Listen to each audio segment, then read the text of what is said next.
ओम श्री गणेशाय नमः।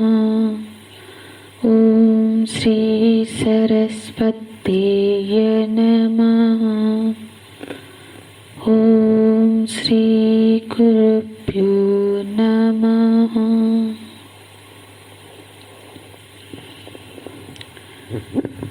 श्लोक 64।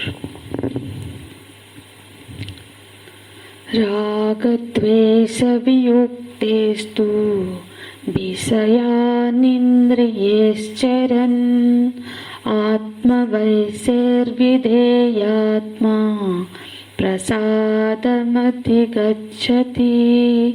प्रसादे सर्वदुःखानां हानिरस्योपजायते।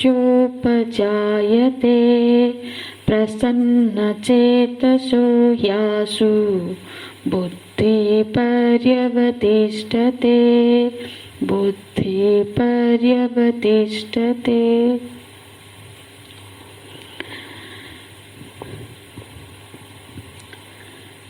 बुद्धिनाशात् प्रणश्यति। जब पतन के मार्ग में साधक विषय चिंतन करते करते बुद्धि नाश के स्तर पे पहुंचता है। बुद्धि नाश, जब बुद्धि का नाश हो जाएगा तब ना परमेश्वर के बारे में ज्ञान होगा और ना अपने बारे में। तब तो प्रणश्य हो ही जाएगा। तो ये जो अदर्शन है, ये ज्ञान न होना ही प्रणश्य है। इसीलिए ये जो बिना बुद्धि के, हमको ये समझ लेना है कि बिना बुद्धि के ईश्वर का भी प्राप्ति नहीं होगा और बिना बुद्धि के संसार में व्यवहार भी नहीं होगा। असल में भगवान को पर्यवसित बुद्धि वही पसंद है, क्योंकि जिनकी बुद्धि स्थिर ही नहीं है, चंचल है, वो क्या करेंगे? एक दिन बैठ के स्तुति करेंगे कि भगवान आप बहुत दयालु हो, सर्वज्ञ हो, सर्वशक्तिमान हो, और फिर दूसरे दिन जब उनकी कोई इच्छा पूरी नहीं होगी तो फिर बोलने लगेंगे कि हमने कल इतनी प्रार्थना की फिर भी आपने नहीं सुना, हम आपको नहीं मानते हैं। तो ऐसी जो चंचल चित्त है, ऐसी जो अपर्यवस्थित बुद्धि है, ये साधक का नहीं हो सकता। तो अब ये प्रश्न उठता है कि जब व्यक्ति विषयों का चिंतन करते करते पतन के ओर चला जाता है तो फिर तो विषय का चिंतन ही नहीं करेगा। विषय के बिना वो व्यवहार कैसे करेगा? तो विषय का ध्यान नहीं करेगा का अर्थ ये नहीं है कि नेत्र को बंद कर देना है, कानों से सुनना नहीं है, सारे ज्ञानेंद्रिय कर्मेंद्रियों को अपने अपने कार्यों से उपराम कर लेना है, ये सा नहीं है। ये तो व्यवहार क्षेत्र में संभव नहीं होगा ना, जीवन कैसे चलेगा? तो उसको तो देखना भी पड़ेगा, सुनना भी पड़ेगा। तो आगे के श्लोक में भगवान इंद्रियों को कैसे मतलब बुद्धि की पर्यवस्थान की युक्ति बताते हैं कि इंद्रियों के सहारे संयम की प्रक्रिया का वर्णन, सहारा लेके उत्थान की स्थिति का वर्णन है। आगे के 2 श्लोकों में तो भगवान बोलते हैं राग द्वेष वियुक्तेस्तु विषयान इंद्रियश्चरन्। विषयान इंद्रियश्चरन्, विषय क्या है? मानो विषय मतलब ये जो इंद्रिया है, मानो कि ये गाय है। ऐसे भी इंद्रिय गो भी इंद्रिया गाय है और विषया घास। तो फिर तो विषयान इंद्रियश्चरन्, इंद्रियां ये गाय और ये चर रही है विश्व में, लेकिन कैसे? राग द्वेष वियुक्ते है, राग द्वेष विहीन हो करके, राग द्वेष पूर्वक नहीं करना है। इंद्रियों का विचरण विषय में होने दो, क्योंकि नेत्र तो देखेगा, कर्न तो सुनेगा।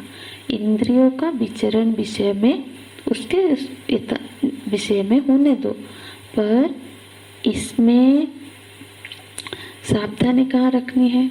क्योंकि कोई बोलेगा यदि विषय में विचरण करेगा तो फिर खतरा हो सकता है। नहीं होगा, क्योंकि खतरा तब होता है जब इन विषयों के प्रति राग और द्वेष हो। राग द्वेष पूर्वक यदि विषयों में रमण हो रहा है तब तो वो पतन का कारण होगा। लेकिन भगवान क्या बोल रहे हैं? राग द्वेष वियुक्तेस्तु, राग और द्वेष को वियुक्त करके, मतलब राग द्वेष से इंद्रियों को छुड़ा लो। वियुक्त माने छुड़ा देना, युक्त माने जोड़ देना, है ना। तो इंद्रिय विषय में विचरण करे, लेकिन विचरण करते समय वो राग और द्वेष से मुक्त हुए। मतलब जब इंद्रिया क्या होता है, राग द्वेष से विमुक्त हो जाएगी, विषय से विचरण करती है, तो उसका फिर भगवान जिनकी ऐसी स्थिति हो जाएगी तो बोलते हैं आत्मा वैसेर विधेयात्मा,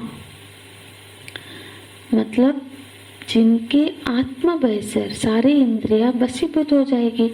मतलब राग द्वेष के किसी भी विषय में राग नहीं, द्वेष नहीं, जो व्यक्ति इस तरह से अपने इंद्रियों को बस में कर लेता है और उस प्रकार वो व्यवहार करता है, तो वो क्या होता है? विधेयात्मा। भगवान उसको एक नाम देते हैं, संज्ञा देते हैं कि उसका नाम है विधेयात्मा। विधेय माने आज्ञाकारी, आज्ञाकारी हो जाने को विधि का पात्र, मतलब वो विधि के योग्य हो गया। विधातु योग्यम विधेयः। तो ऐसे जो विधेय आत्मा है वो फिर राग द्वेष विमुक्त होकर विषय में जब विचरण करता है तब वो पतन का कारण नहीं बनता है। क्योंकि ये जो राग और द्वेष जो है, ये जो राग द्वेष का आरंभ कहाँ से होता है? देखो, राग द्वेष का जो आरंभिक रूप होता है वो है पसंद नापसंद। तो ये जो पसंद नापसंद, ये तो हर व्यक्ति में होगा ही। ऐसा कोई नहीं बोल सकता है कि मुझे तो सब पसंद है या फिर सब नापसंद है, क्योंकि हर तरह का भोजन मैं पसंद करता हूँ, हर प्रकार का गंध पसंद है, हर तरह का स्पर्श, ऐसा थोड़ी ना होता है। नहीं होता है। जब दुर्गंध होता है तो वो पसंद नहीं होता है। तो फिर ऐसे तो नहीं होगा। पसंद नापसंद बचपन से लेके संस्कारों के आधार पर और अभ्यास के आधार पर वो धीरे धीरे बन जाती है। बचपन से जिस घर में जिस तरह से खाना बच्चे खाते हैं, उनको वही खाना ज़्यादा पसंद भी आने लगता है। तो पर कहाँ करनी है? लेकिन ये जो पसंद नापसंद है, कर्म का ये नियामक ना बने। राग द्वेष विविक्तेषु विषयान इंद्रियश्चरन्। यहाँ भगवान ये कह रहे हैं कि हमारी जो प्रवृत्ति है, प्रवृत्ति का नियामक हमारा पसंद नापसंद नहीं होनी चाहिए। क्योंकि पसंद नापसंद पूर्वक हम जो भी कार्य करेंगे, प्रवृत्त करेंगे, तो उसमें अन्याय अवश्य हो जाएगा, अन्याय हो सकता है। क्योंकि जो चीज़ पसंद की होगी वो चाहे भले ही गलत हो, क्योंकि वो हमारी पसंद की है तो हम उसके फेवर में काम करेंगे। और जो पसंद की नहीं है, चाहे वो सही भी हो, लेकिन उसके खिलाफ काम करेंगे। तो हमारे प्रवृत्ति का नियामक पसंद नापसंद नहीं होनी चाहिए। ये मुझे पसंद नहीं है, लेकिन फिर भी यदि ये मेरा कर्तव्य है तो मुझे यही करना है। पसंद ना होने के बावजूद भी मुझे यही करना है। जो सिर्फ पसंद नापसंद के हिसाब से कार्य करता है वो तो इच्छा परायण व्यक्तित्व है, कर्तव्य परायण नहीं। तो भगवान कह रहे हैं कि पसंद नापसंद से ऊपर उठ के हमको कार्य करना है। फिर व्यवहार करते हुए क्या होगा? ध्यान पसंद नापसंद पर ना रहकर ध्यान कर्तव्य पर रहेगा, है ना। तो जैसे कि हम उदाहरण पे भी हम ये सारा चीज अपने साधारण जीवन में भी करते हैं। बहुत सारे चीजें जो हमको पसंद नहीं है हम उसको भी करते हैं, और जो सारी चीजें हमको पसंद है वो भी बहुत समय में हम नहीं करते हैं। जैसे किसी को डायबिटीज हो गया, उसको फल थोड़ी ना करेला पसंद आ गया, नहीं, वो पसंद ना होने पर भी वो सारी चीजें खाता है, मीठा पसंद होने पर भी नहीं खाता है। तो इस तरह से कोई कर्तव्य परायण व्यक्ति हो जाए तो वो अपने कर्तव्यों को पालन करने के लिए पसंद नापसंद का और ध्यान ना देकर उससे ऊपर उठ के कार्य करता है। पसंद नापसंद से ऊपर उठ के व्यवहार करने से व्यक्ति क्या करता है? व्यक्ति विषय से फिर चिपकता नहीं है, उसमें राग नहीं पैदा होता है। जैसे कि कोई भी अब हर चीज जो पसंद हो उसमें राग हो, ऐसा तो नहीं है। जैसे कि हम लोग किसी पार्क में किसी एक बहुत सुंदर जगह गए तो वो देखा बड़ी सुंदर मंदिर है या बहुत सुंदर महल है, तो वो अच्छा तो लगा, तो पर उसके साथ राग तो नहीं हुआ। तो अच्छा लगना और राग हो जाना ये अलग बातें हैं, और कोई चीज अच्छा न लगना और उससे द्वेष होना ये भी अलग बात हो गई। तो अच्छा लगने का को राग भी परिवर्तित राग के स्तर पर नहीं पहुंचने देना चाहिए, और अच्छा नहीं लग रहा है तो उसको भी द्वेष के स्तर पर पहुंचने नहीं देना है। तो राग द्वेष के वशीभूत होकर व्यवहार करना ये तो साधारण जीवन है ना, लेकिन साधारण लोग तो ऐसा करते ही हैं। लेकिन साधक के स्तर पर परिवर्तन ये हुआ कि अब वो राग द्वेष से वशीभूत होकर व्यवहार करना छोड़ दिया, माने पसंद नापसंद से प्रेरित होके होना छोड़ दिया। अब वो ये क्या हो गया? ये कर्तव्य परायण जीवन हो गया। तो फिर ऐसा जो जीवन जीने लगता है उसका फिर परिणाम क्या होता है? बोलते प्रसादम अधिगच्छति। तो राग द्वेष से वियुक्त होके जब वो विषय से व्यवहार करने लगा, जिसने इंद्रियों को अपने बस में रखते हुए व्यवहार करने लगा, आत्मा बहिर्सैर।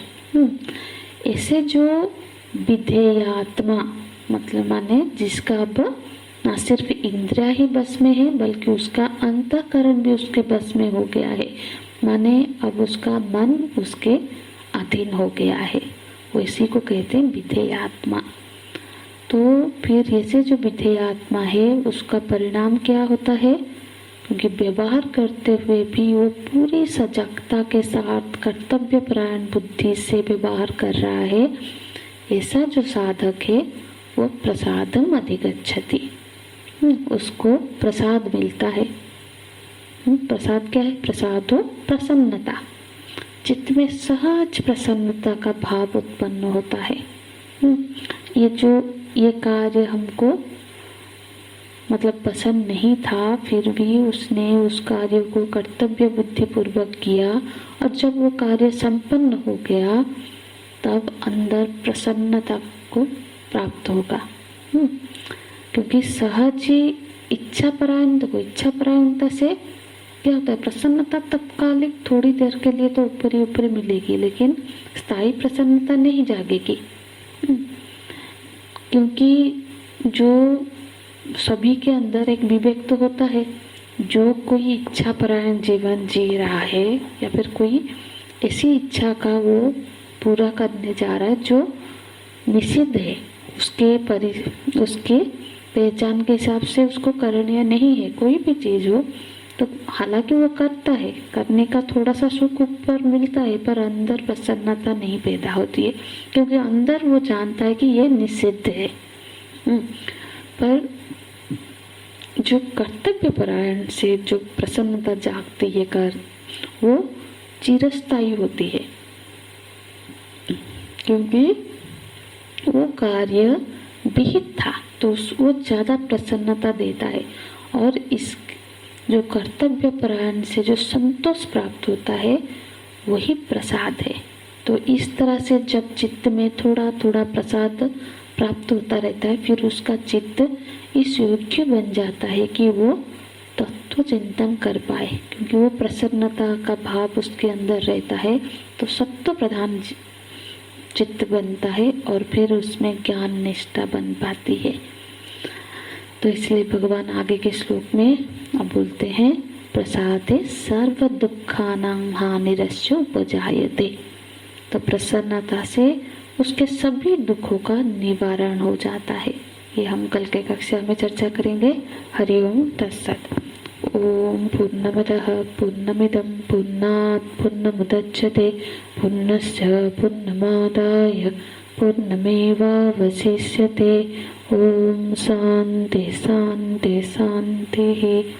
हरिः ओम। श्री गुरुभ्यो नमः। हरिः ओम।